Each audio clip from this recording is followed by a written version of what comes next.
Hey guys, we're back for some final words, at least for now, on the bombing that took place 2 nights ago at the Ariana Grande concert in Manchester. So far, 22 victims, many of whom were children and teenagers. And in the meantime, a suspect, a 23-year-old man named Salman Abedi, has been apprehended, and the UK has raised the terror alert to the highest level of critical, meaning that another attack may be imminent. Happy Wednesday, everyone! So yesterday I talked a little about what we should consider as terrorism and how to reason about this Islamic connection, if there even is one. Hint, there is, but let's be reasonable about it. And I got a few call-ins about it, which is great, because this situation we're facing is something we really need to discuss together if we have any hope of solving this crisis in the future.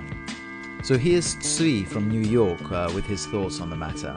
Patrick, thank you for a great series of segments. I fully agree that if it is not politically motivated, it is not terrorism. So let's now talk about people who are mentally sick and are being influenced, and it is, in my opinion, a terror attack because they've been influenced by the history and by all the incidents of terror attacks. They see them on TV, they see them in the news, they view websites that may lead them in the wrong direction, they develop some idealism. I would definitely extend terrorism to include those acts. Thank you, Tzvi. And you guys, on Tzvi's station, he was saying that his daughter, who's a child psychiatrist, was interviewed on a radio in New York yesterday, telling parents about how best to talk to children about these type of events and how to conceptualize it and minimize trauma. So that's quite interesting, and I'm sure Tzvi will be happy to talk to you about it if you find his station and ask nicely. Anyway, Tzvi was agreeing with what I said yesterday about the definition of terrorism, but I wonder if maybe I'm wrong about this. So a few days ago, I was on another station here on Anchor, and the host was talking about the Times Square attack from last week, and he was very angry and saying that this is 100% terrorism, there's no way this isn't terrorism, and the only question was, did the attacker, Ricardo Rojas, convert to Islam before he did it? Now, I found this to be patently absurd as an assertion, so I called into the station asking why the host was so sure it was terrorism, given that the definition of terrorism is an attack in pursuit of a political aim. And in the Times Square attack, there is no indication, and there still is no indication, that there was a political objective. So how could the host be so adamant that this was definitely terrorism and maybe even Islamic? Well, as you can imagine, he didn't publish my call-in or reply. But I wonder, because clearly some of these other DIY terrorists, the ones who grab a car or a knife, they are clearly not on the same level as the highly organized paramilitary jihadists we see during things like the Paris attacks or 9/11 attacks. They seem disturbed rather than motivated by any political fanaticism. And okay, some of them are Muslim and are approached and radicalized, and I get that this is terrorism because although it might not be the primary motivation of the attacker, the political motivation is still there. It just belongs to the people who exploit the attackers. But what about cases like Ricardo Rojas? Because there is a mythology of terrorism that's being spun by terrorist organizations and by our own media, which in our celebrity-obsessed culture could be having a stronger impact than we think. And I wonder if in the mind of a lonely and an unstable and desperate man who's not got a lot going on in his life, how strong that element of "this'll put me on the map" might be. Either way, this mythology of terrorism thought kind of fascinates me, so I'm going to ponder it a bit longer and then share my thoughts later. I'm Patrick, and this is The Great Everything. Catch you later. Guys, I'm going to talk more about this terrorism situation because I've been asking questions, but now maybe it's time for some answers. And I'm not saying I got these answers, but I am saying that I spent a day thinking about it, and I've come up with something that I think makes sense as a coherent theory. And I'm also not saying that I came up with this, because experts and psychologists and people way smarter than me, including many of you, have probably figured all of this out ages ago. But right now, you don't have people way smarter than me, you've got me, so here's my 2 cents. I'm asking the question, what state of mind must one inhabit in order to be willing and ready to commit brutal atrocities, both at one's own instigation and at the instigation of others? And on the back of that, has terrorism transcended Islam? And I've systematized it into 2 causes and 2 outlets, and they're all intermingled. The 2 causes are lack of meaning and hatred of being.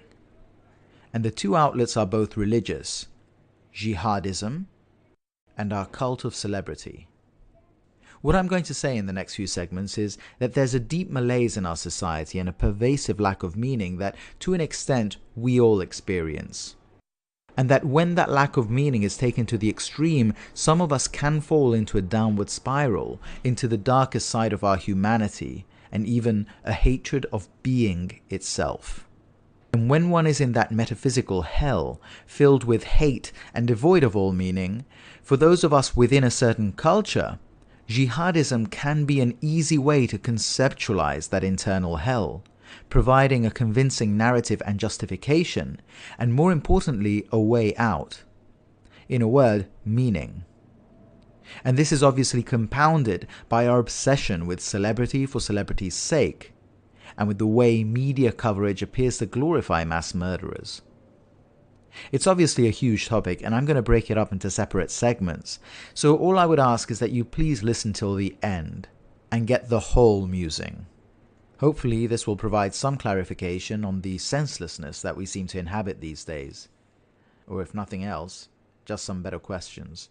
We're asking the question, what is the mindset of terrorism? What is the place that one needs to go to within oneself to be able to tap into the desire to commit an atrocious act?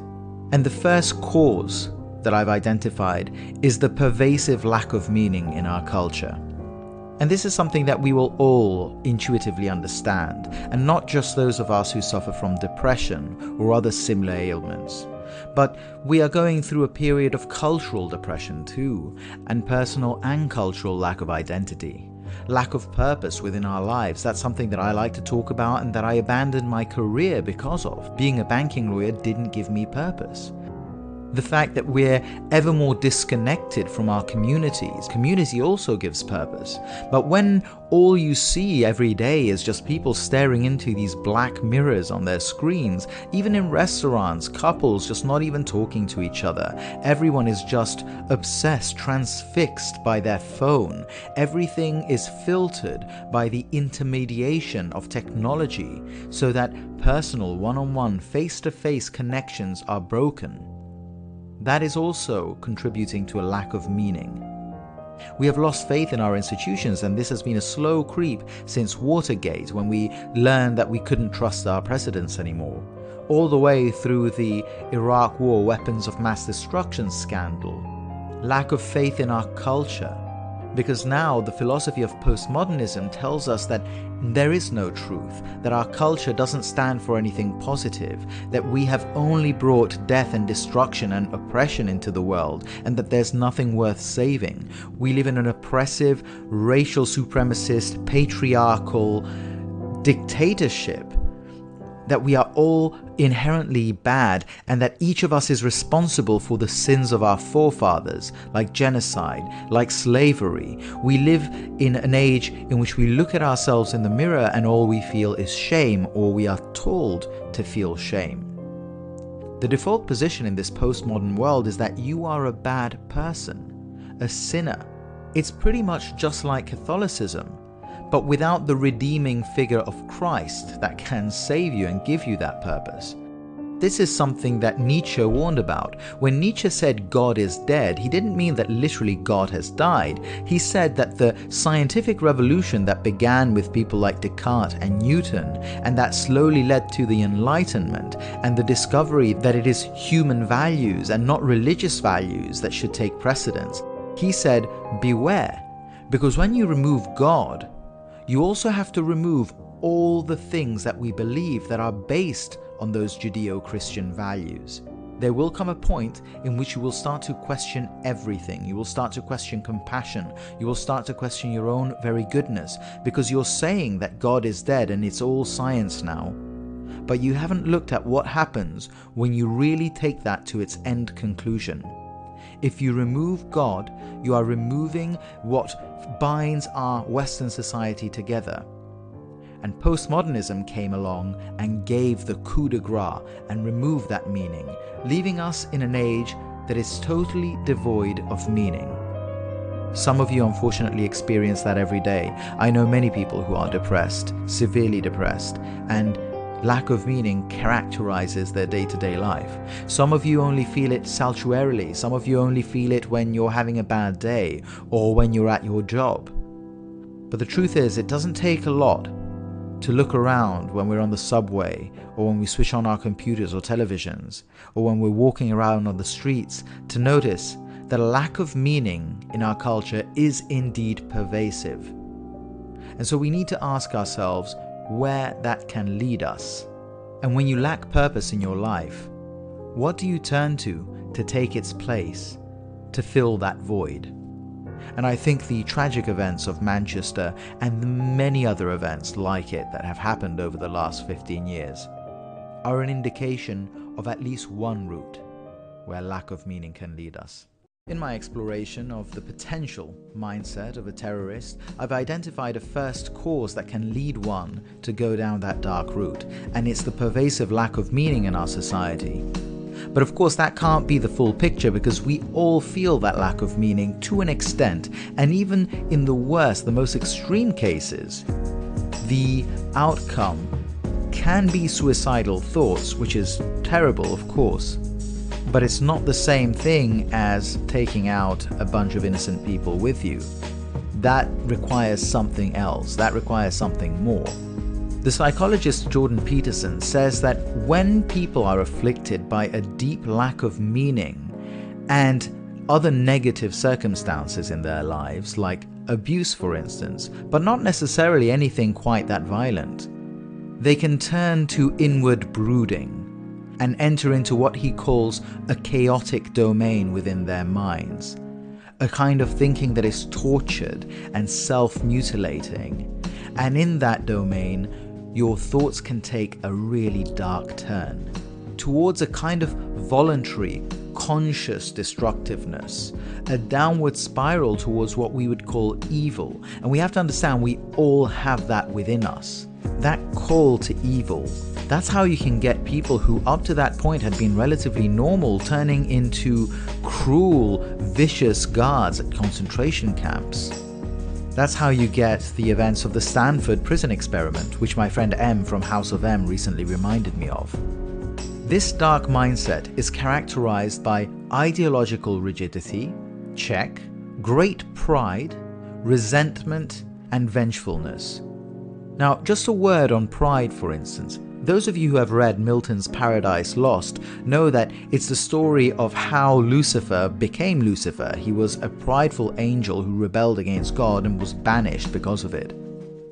And here's what he was rebelling against. He was rebelling against people telling him what to do, because he felt like God. He says it, I feel like God. I feel that everyone is beneath me. But the fact is that his vision, his sense of self, is refuted by reality, because he isn't God. He feels like a god, but there is a real God above him. This is the same thing Eric Harris, the Columbine shooter, talks about in his writings. He says, I knew I was better than all these other people. Why didn't you treat me like I was better? Why didn't you turn to me for guidance? Why didn't you seek me out? Why didn't you invite me to stuff? He, quote, knew that he was better than everyone else, but his life wasn't the life of someone who's better, because he was a loser. He was someone who didn't get invited to parties. He never had sex. So there's this cognitive dissonance between the incredibly arrogant sense of oneself and a lived experience that is not up to one's own standards for where one should be. And if you're in this place, suddenly the world starts to look like it's tragic, because you're not getting what you want. And the world starts looking like it's unfair because you deserve to be on top, yet you're at the bottom. and you start to feel that this unfairness and tragedy is a cosmic conspiracy against you. And that can turn into hatred of being itself. Not just your being, but of being, capital B, a hatred of existence. And in that space, you want to punish the world.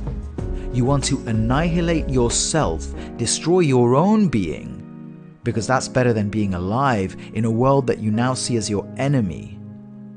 But you want to take other people out too, because you hate their being as well. And the more innocent these people, the better. Because anyone can kill a murderer, anyone can kill a pedophile. But there's something symbolically powerful about killing innocents, about killing children, like in Manchester. Because killing innocents is a rejection of the fundamental values of life and humanity itself. It's the ultimate fuck you to being. So I think that's the second cause that leads to terrorist mentality, along with a lack of meaning. A deep hatred of being itself and the desire to do anything possible, not just to annihilate being, but to insult it by doing it in the most brutal, the most hateful, and the most disrespectful and painful way possible. We continue our exploration of the mentality of a terrorist, and I've identified so far two potential causes for it: lack of meaning in our culture and hatred of being.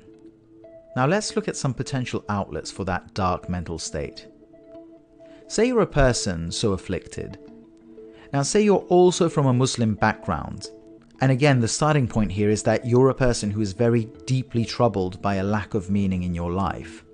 And the reason I'm singling out Islam here is A, the sheer proportionate numbers in terms of violence that is inspired by Islam, and that's jihadism, and the fact that there are credible readings of Islamic texts that justify this jihadi violence. Islam is not the reason for violence, but it at least provides a more convenient narrative and justification than a religion like, say, Jainism that is entirely predicated on non-violence. Now, if you're looking for meaning, Islam, like any other religion, is a great way of finding it because every religion has the sole purpose of giving meaning. So if you turn to that religion and you're very lucky, you'll turn into a devout Muslim who prays 5 times a day and gives up booze and gives up bacon, and that'll be the end of that. But of course, here's the thing, you're turning to something external for that meaning. You're relying on a book or a guide or a guru to tell you what's right. You're substituting your own personal judgment for a set of rules. So it's anyone's guess where you end up on a spectrum, and you might get lucky, or you might end up being super conservative. And it's more likely the latter, because you've enmeshed so much of your identity and your safety and your being into that religion. But still, you're not a mass murderer. But now say that you weren't just suffering from a lack of meaning, but that it had been perverted into a full-scale hatred of being. That's a whole other story, because, and here's the uncomfortable part, we know that there are very plausible, very convincing, and entirely correct, in fact almost literal readings of the Quran, the Hadith, and the Sirah that justify those feelings, that justify the murder of certain types of people, and which in fact promise rewards for such acts, and that appear to worship death over life, which is another way of saying hatred of being. And that version of Islam is jihadism. And on top of that, what if you see yourself as a sinner?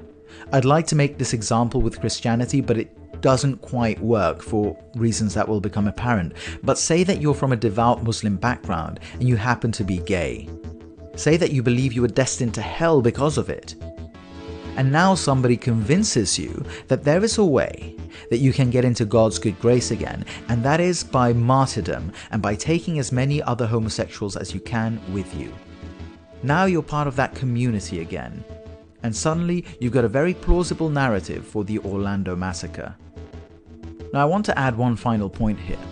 Within large portions of Islam, there is a sense that Islam is the morally superior way of life. That's true for every religion, and that's fine. But there's an additional thread saying that it's a morally superior way of life that is destined to prevail over and at the expense of others. And remember what I said earlier about resentment, about feeling superior, but the reality of the world and the lived experience not bearing those beliefs out. The Columbine shooters were a great example of this. Now imagine being from Yemen and deeply knowing that your culture is better, and yet looking around you and seeing that not only are you not the dominant culture, as you believe you should be, but that the actual dominant culture is your enemy, and that it represents these superficial, corrupt values, the great Satan, you call it. Now, I deserve to be on top, but I'm actually at the bottom. Someone's got to pay. It's a very easy narrative of resentment that can turn to vengefulness. Now, if you're interested in this, check out Shadi Hamid's brilliant study on Islamic exceptionalism.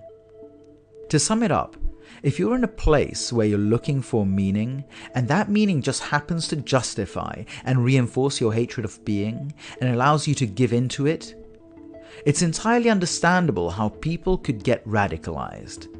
Because jihadism will give you that meaning, and in doing so, it will let you fulfill your darkest fantasy, and telling you that you'll actually be redeemed for it.